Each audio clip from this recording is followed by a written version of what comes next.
This is part three of the high school bullying and bullying in general, and what I was talking about for the weekend. So I honestly think that all schools, no exception, there should be a no tolerance policy of bullies. I'm not saying you should kick the kid out, but you should let them know that we're not gonna stand for this shit. Maybe a three strikes rule. You get caught doing this shit more than three times. You got to go because there's no place for that. Even alternative schools, you have to have some place where a child can work out their problems without bullying someone else to make them feel like they're somebody. And I think that was probably the gist of most of the people who bullied me. I think that they weren't adequate enough, that they had to find something to pick on me with. And like I said, most of the time, it was generally, unfortunately, it always boils back down to my race or my height. Those are the main two things that people had generally picked on me. And then as we got into high school, it became about my sex life that was non-existent. But everybody who swears up and down that they're having mad sex like that, even when they're on the football team and all that, they some lying sons of bitches, man. You might get one out of the 15 people. You might get one guy. It's like fucking like chickens and rabbits and shit. But maybe one, maybe three out of the 13 guys on the team actually know how to use their damn dicks. All right. Now, I sit there, I think back to my high school, because high school was when it got to the boiling point, where it got to the point where I was like, you know what? I've been doing kung fu since I was 7 years old. I've been street fighting since I was 6. I need to end this. So I was going to, but then I wound up getting in trouble. The teacher sat there and watched this shit happen from August when we started school all the way back around to like freaking May. That's like what, like 7.5 months of being picked on day in and day out. You sit in the class, the teacher does nothing, and they bully you, bully you, bully you, bully you. Of course, sooner or later, the victim will become the victimizer. So I wouldn't say I became the victimizer, but I did become the spirit of vengeance because I was sitting ready to kill all of those guys in that room. Nothing was going to stop me. I had even brought my nunchucks to school. I was like, you know what? It's more of them than it is me. I'm going to level the playing field. Then I remembered something. The minute that that bell rung, I remembered something. I know Kung Fu. I don't need the nunchucks. I want to enjoy this. So when I threw the bag out in the hallway and I went right behind it, I was ready to go. I thought I was going to get my ass kicked. I'm not going to lie about it. It was more than me. 7 of them against 1. But the motherfuckers was fixing to die that day because I was fixing to kill them. No ifs, ands, and buts about it. I'm kind of glad that I didn't. Sort of. I kind of wished I would have at least got a hold of a couple of them. That way I know for sure that they would never bother me again. And the thing about victims is that people don't understand that, people don't just go randomly off and shoot people. They do it for a reason. Unless they're fucking terrorists. Then there's no excuse for that. But when you've been picked on in school year after year after year after year after year, and you've been trained to fight, sooner or later you're going to fight. Now, no matter what somebody tells you, because my mom was like, get good grades, don't get in trouble, don't get to fighting, don't get suspended. But mom wasn't in school with all the guys 6'2" and 5'8" and in between there picking on little old me who's only 5'1". No, like I said, when I found out I was the size of the average Vietnamese woman, I was not exactly happy. The good news on being short though, I don't have to duck much.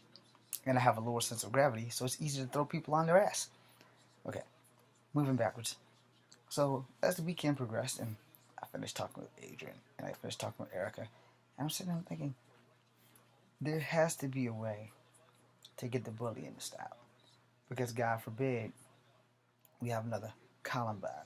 And hell, if you want to go more up to date with the little grade school kids that are killing each other and stuff because of guns and dumb shit. First and foremost, if you have guns in your house, they should always be in a lockbox. Always. The key, the ammo, everything should be in places that only you know where they are. And I'm not saying you can't have a key close enough to the lockbox, but if you have a kid in the house, you need to put the lockbox up high enough where they can't see it and can't find it. You know, like maybe an attic, maybe cut a hole in your wall and put it in there with a trap door or something. You know, something that can keep everybody safe, but not be a danger to your children. You know, Batman, that motherfucker. But you know, a gun has never brought anybody in my family anything but trouble. So I don't prefer them. I do have a bow and arrow. I have a bow and arrow. Going back to my Native American roots. No, I'm not good with it, but I'm okay with it. I need to go back into practicing it. But I never felt so much rage in my life, except for when I was being bullied in high school. To the point where I could have been that first set of kids that did Columbine. But the thing was, there were more innocent people than bullies. And generally, when the innocent people are involved, the innocent people are the ones that lose their lives because the bully was stupid and the victim decided everybody must go because it was the only way they can make a statement. I can relate to that because there have been plenty of times where I wanted to make a statement. I chose against it for a reason. I love my freedom. All right? Might not seem like it, but I love my freedom. I don't want to be somewhere where I can't take a shit because I need to, but I gotta wait. And not only that, I have to take a shit in front of people. Yeah, that's not cool. And what if there's no toilet paper? That doesn't help. You gotta buy it for this fucker to give you some of his toilet paper. No, nah, fuck that shit. But you know, before I close out, I want everybody to take a step back and think about how it was for them in high school. If you weren't the bully or the victim, if you were that in-between person that just slid under the radar, how blessed you were. Raise your kids right, so there will never be another Columbine, so there will never be another Blacksburg, so there will never be another innocent life taken because somebody else fucked up, or because some cowardly ass teachers wouldn't do their job. So that started a little bit of a debate with me and my brother's girlfriend. I was like, no, a teacher's job is to give you an education. Granted, that is your privilege. But as a teacher, you are obligated to protect your students as well. And I ain't saying you gotta jump on top of the bully and pummel the little bastard. That's not what I'm saying. If you see somebody being bullied, do your fucking job. Get the bully the hell out of the classroom. He's not helping anybody. And least of all, he's not helping himself. You know, when I was in high school, teachers couldn't touch the students. And nowadays, teachers still can't touch the students. But I'm going to tell you what.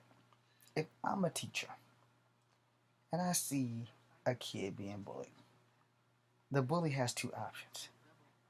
By course or by force, he's getting the fuck out of my classroom. He's not coming back. Now, I can't stop that kid from getting bullied by him in any other classroom. But in my classroom, oh, hell no. I say, oh, you talking about this young man? You're cussing him out? You're chewing him out? You're talking about his mama? You march your ass into the hallway? If I have to walk this guy to his next class, I'll do that. But I'm going to tell you right now, while you're in my class, you will sit and you will learn. Or you will get the hell out. I don't have time for bullies. So I guess it's a good thing I'm not a teacher because I also know Kung Fu. And I will grab that little bastard by the top of his neck and push up under his ear and move him. Because the bigger you are, the better I like it. So, the thing about being a bully. Bullies also come in short sizes too.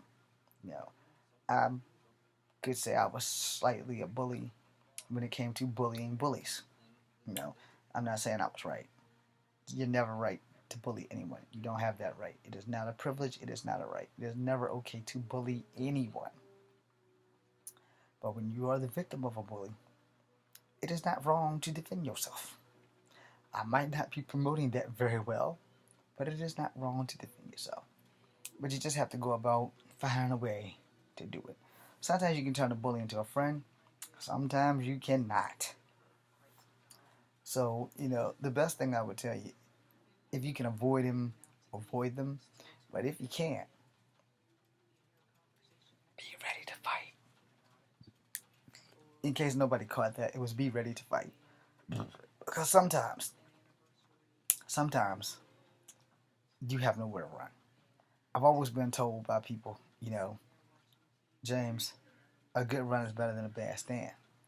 That depends on where you're running to, or if you even have the ability to run. So I have to tell people, you know what? When I had the ability to run, I still would have just took my ass whooping like a man, and just like, all right, you know what? Either he gonna beat me, or I'm gonna beat him. It's just that simple.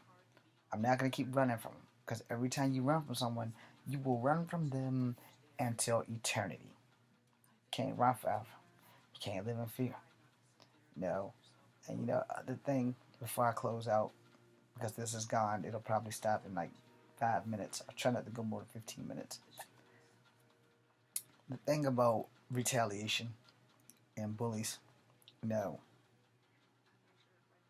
If I beat you up, there will be no retaliation because of what I know and what I've learned as a kung fu master. If I beat you up, you can kiss retaliation goodbye, because you won't be talking to nobody, and you won't physically be able to move ever again, because I'm going to eliminate the one problem that you have with me, you.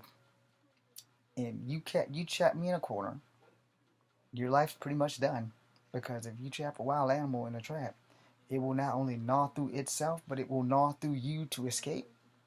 Well, I'm kind of the opposite. I'm not going to rip my own arm off to beat you, but I will rip your arm off to beat you. And worst come to worst, if I have to, I'll rip out your damn spleen and beat you with it. And if I can rip out your spine, well, you're done. Because technically that's murder.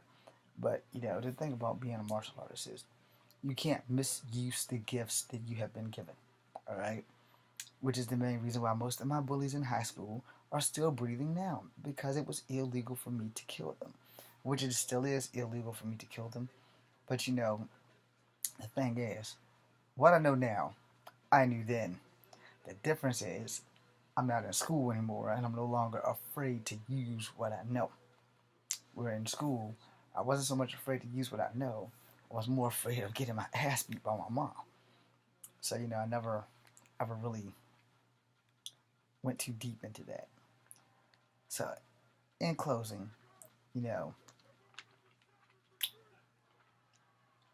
bullying is bad. The aftermath of bullying leads to things like Columbine, Blacksburg, and all the other places in between. And some bullies even grew up to become terrorists. In fact, terrorists ain't nothing but bullies and cowards. And bullies are nothing but cowards. A bully turned upside down is a bitch. And no, not the female, but just a bitch. And no, not the brave infantry tactical combat hero that I was trained to become. No, we have to draw a line somewhere. And it's better to draw a line in the sand now and talk to the children while they're younger than wait and have them learn the hard way when they're not. So in closing, please teach your kids right from wrong. And if your child is being bullied, I only have one piece of advice. You're not going to like it, but I'm going to give it to you anyway. Enroll your child in a self-defense or a martial art class of some sort. It will give them the confidence, and it will give them skills, and it will give them the ability to fight and know when and when not to fight. So in closing, I am James Williams Jr. This is Kung Fu Habit number 2. Thank you for tuning in. Thank you for your support.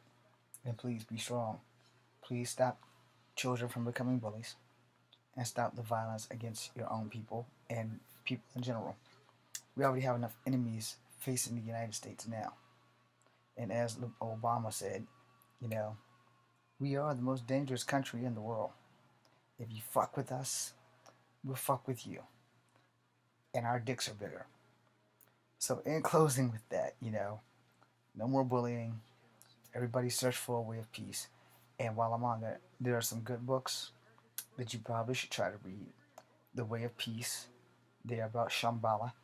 If you're not into Shambhala, Google it. So you'll be surprised at the things you can learn. I'm James Williams Jr. This is Comfort Habit 2. God be with you.